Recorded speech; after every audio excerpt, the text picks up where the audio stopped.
Hello, everybody, and welcome to day one of the Catalyst Countdown, where every single day we'll be getting new reveals and new information as we count down to the launch of League's Catalyst, RuneScape 3's first ever leagues. And today we got a new relic reveal in Production Master, one of the all-time favorites of old school RuneScape leagues, and it's really cool to see this coming to RuneScape 3 as well. This relic will grant you the Brooch of the Elder Gods, which makes all of your production items faster and a lot easier. Many production activities will have their items processed all at once, so this is mainly cooking, smithing, fletching, herb lore, and crafting, and basically your entire inventory will process all at once when you go ahead and start working and processing any of these materials. We don't quite have the full entire list of every single thing that will be affected by this, but you can probably bet that it's going to be just about everything that's relevant or that's used frequently. In addition, you will also never burn food, and your Brooch of the Elder God will supply you infinite urns. So that's a ton of extra bonus experience without you having to go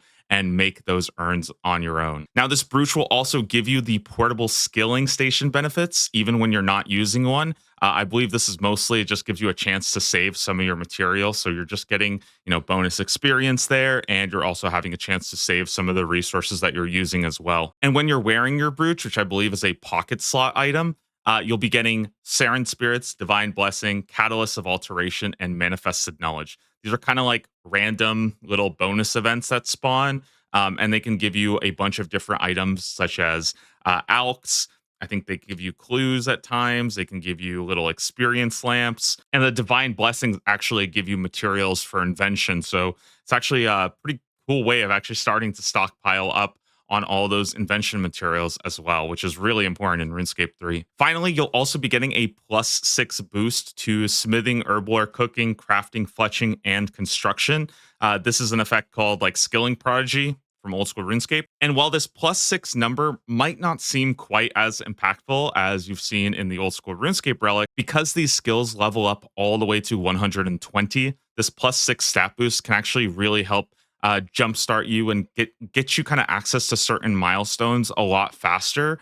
And that actually can help you a lot with tasks as well. Certain tasks might require you to, say, craft something that requires level 110, and now you'll be able to do that 6 levels earlier. And at least from old school RuneScape, this didn't stack with pre-existing boosts. So if you already have access to another boost, maybe in the form of like stews or something, it might not see quite as much value, but it's still a really nice handy perk to have alongside it. Now, obviously, this relic sounds great, but it's a little tricky to assess the power level of relics because we don't also know what relics this is going to be up against, and we also don't know what tier you're actually going to be unlocking this relic. Remember that in leagues, your relic choices are going to be something you kind of commit to. You're not going to be able to freely swap back and forth between them once you've kind of made your choice. So you really have to be careful about what you're picking. And this means that you're not just looking at the power level of a relic, but you're also looking at the opportunity cost of the other relics that you're not going to be picking as well. So even if this relic,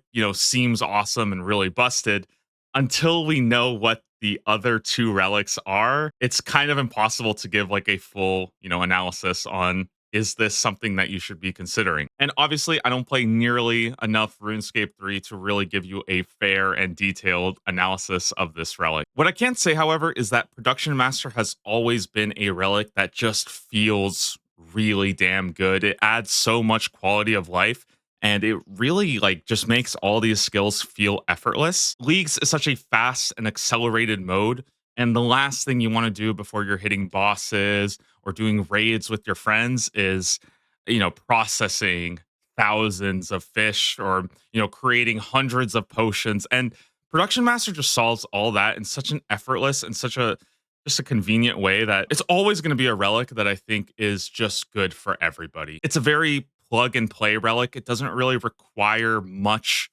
deviation or attention to it. It sort of just works for everybody. And I think you can't really go wrong picking a relic like this because it will kind of impact you in so many different ways and just kind of make your entire experience a lot nicer using Production Master. Especially if you're somebody that really likes to do a lot of skilling early and you don't really plan on, going for early PVM as much, this might definitely be something to kind of consider. I also think that this does shore up some weaknesses that you might have from your earlier relic picks. So for example, while Animal Wrangler, as the tier 1 gathering relic, would automatically cook all your food.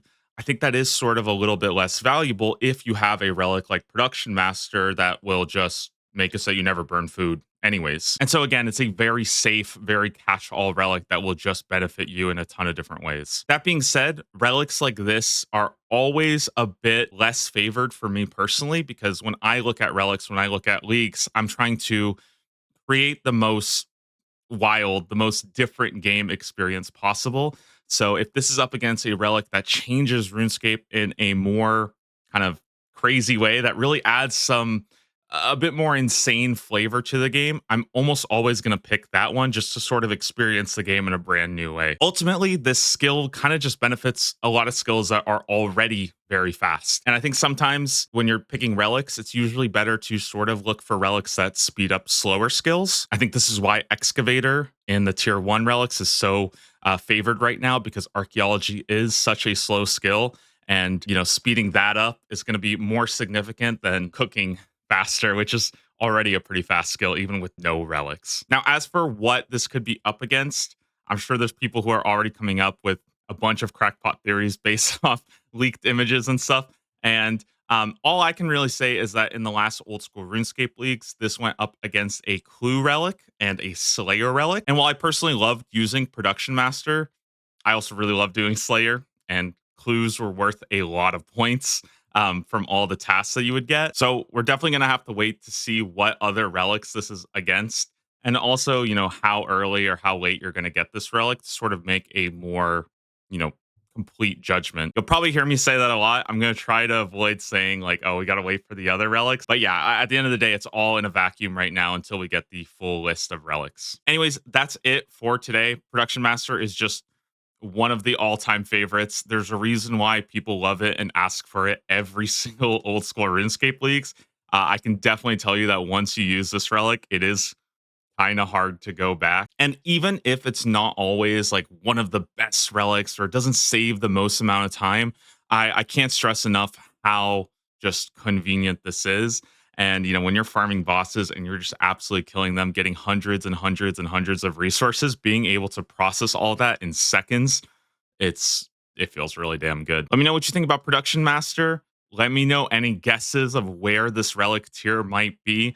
Maybe I've completely missed the mark here. That's probably going to happen a good amount. And I'll see you guys in the next video for the next relic reveal. I don't know if these will quite be every single day, but just because today is the first day of this countdown, I wanted to make sure to get this out so that you guys know what's coming and you can kind of look forward to more news every single day. It might not always be a relic. It might be something else, maybe another gimmick that we haven't even heard about yet, but that's going to be coming up in the following days. Thank you for watching, and I'll see you guys soon with the next video.